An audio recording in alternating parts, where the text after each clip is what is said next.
Pesan leluhur. Beberapa tahun silam yang lalu,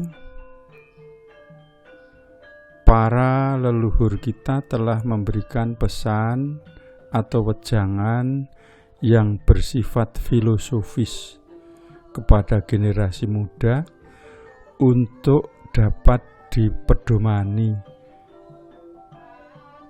dalam menjalani kehidupan sekarang ini.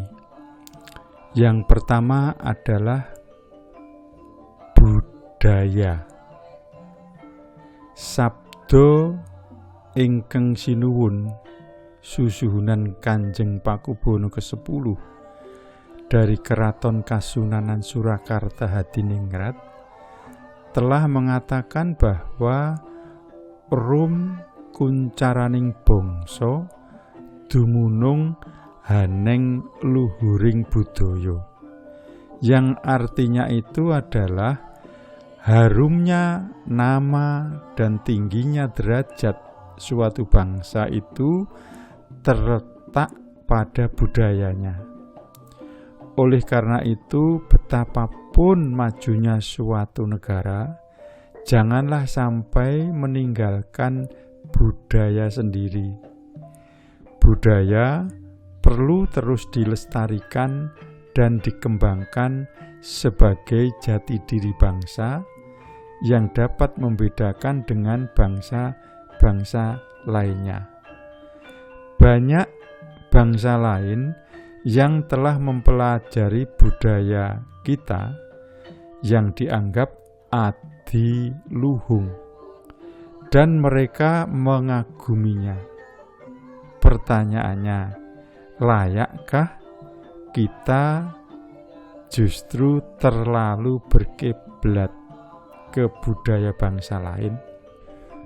Yang kedua, sugih tanpa bondo, yang artinya adalah kaya meski tidak berharta.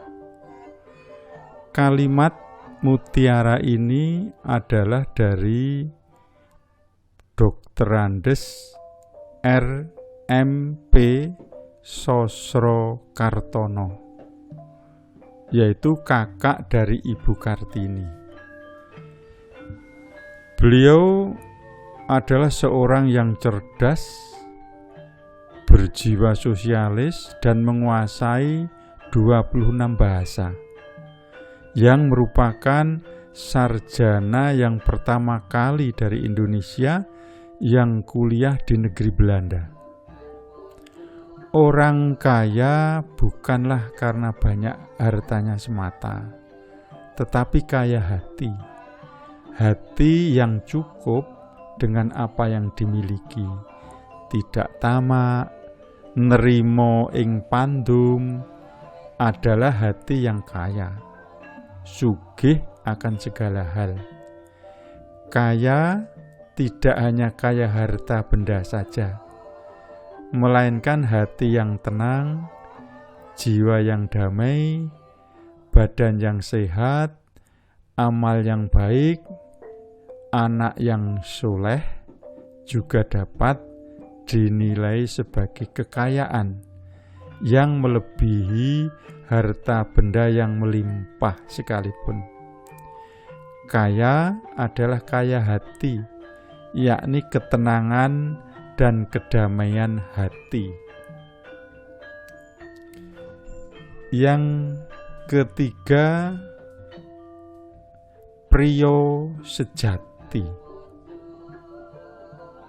Adapun yang dinamakan priyo sejati menurut filosofi masyarakat Jawa adalah seorang lelaki yang sudah mempunyai 1 wismo atau rumah, 2 garwo atau istri, 3 turonggo atau kuda, 4 curigo atau keris, 5 kukilo atau burung.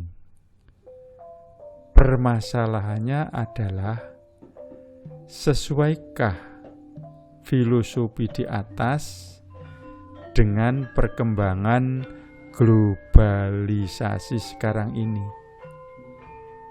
Kira-kira apakah filosofi ini masih bisa bertahan? Pesan leluhur yang keempat, urip iku urup, yang artinya adalah hidup itu menyala. Dalam filosofi hidup orang Jawa, hidup itu hendaknya dapat menerangi bagi lingkungan di sekitarnya, bagaikan lilin yang bisa menerangi di kegelapan malam hari.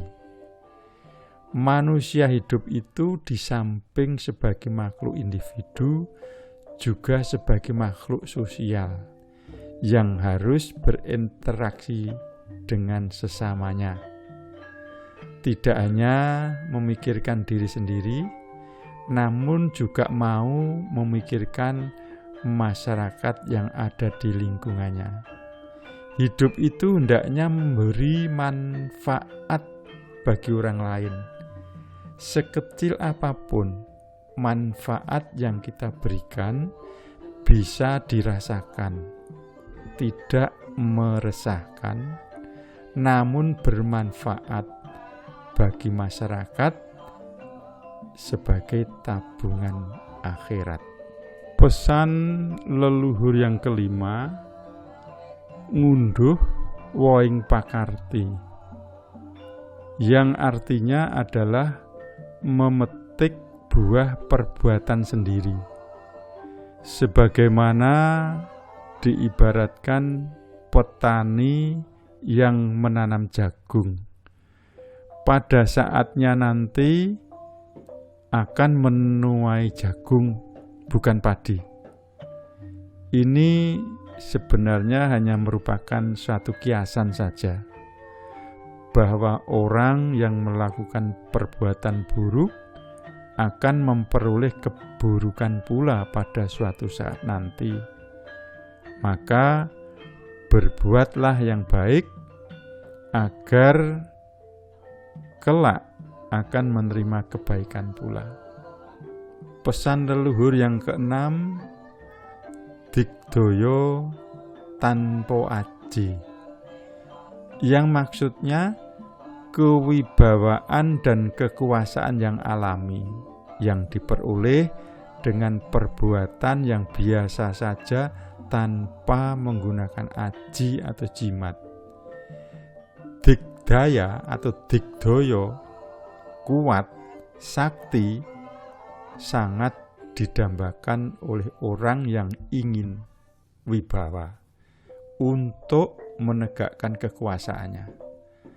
Dengan kedigdayaan, ia ingin dihargai, disenangi, dikagumi teman, ditakuti lawan.